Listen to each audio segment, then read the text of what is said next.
قال الله تعالى: أعوذ بالله من الشيطان الرجيم. بسم الله الرحمن الرحيم. وقال الذين كفروا لرسلهم: لنخرجنكم من أرضنا أو لتعودن في ملتنا فأوحى إليهم ربهم لنهلكن الظالمين ولنسكننكم الأرض من بعدهم ذلك لمن خاف مقامي وخاف وعيد. صدق الله مولانا العظيم وصدق رسولنا النبي الكريم ونحن على ذلك من الشاهدين والشاكرين. اما بعد.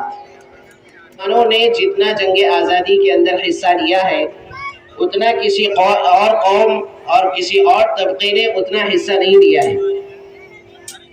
سب سے پہلے مسلمانوں ہی کو غلامی کا احساس ہوا تھا.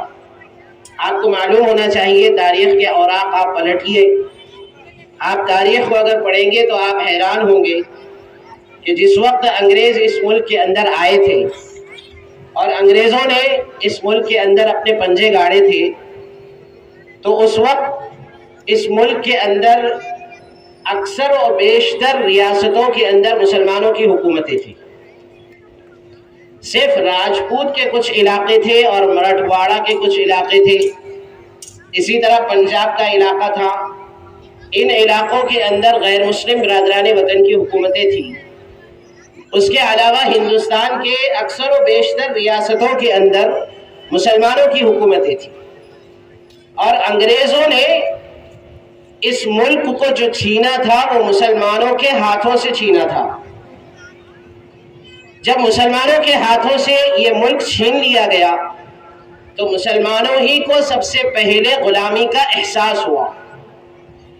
اور مسلمانوں ہی کو محسوس ہوا کہ ہم لوگ غلام بنا لیے گئے ہیں اور ہم کو غلام بنا دیا گیا ہے. اس لیے ہم کو اس غلامی سے نجات حاصل کرنا ہے اور اس غلامی سے چھٹکارا حاصل کرنا ہے. مسلمانوں کو سب سے پہلے اس بات کا احساس ہوا.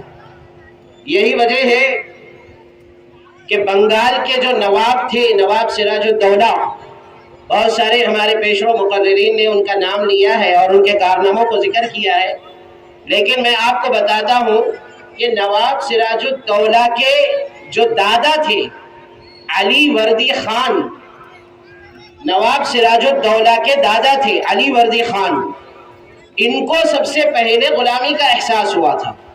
وہ بنگال کے نواب تھے اور انہوں نے سب سے پہلے جنگ آزادی لڑی تھی انگریزوں کے خلاف. لیکن بدقسمتی وہ ہار گئے. اس کے بعد میں پھر ان کے پوتے نواب سراج الدولہ نے ایک منظم جنگ لڑی تھی، لیکن جیسے مولانا خالد بن زیلہ ندوی صاحب نے مولانا علی میاں ندوی صاحب کے حوالے سے یہ بات بتائی کہ یونٹی اور ڈسپلن کی کمی تھی جس کی وجہ سے یہ جنگیں مسلمانوں نے ہاری ہے. تو مسلمان ہی تھے جن کو سب سے پہلے غلامی کا احساس ہوا.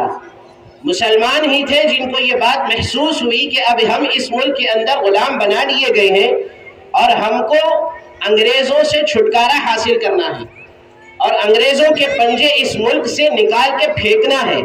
مسلمانوں کو سب سے پہلے اس کا احساس ہوا تھا اور مسلمانوں نے ہی جنگ آزادی لڑی اور کئی تقریباً 125 سال تک مسلمان ہی اکیلے انگریزوں کے خلاف جنگ آزادی لڑتے رہے.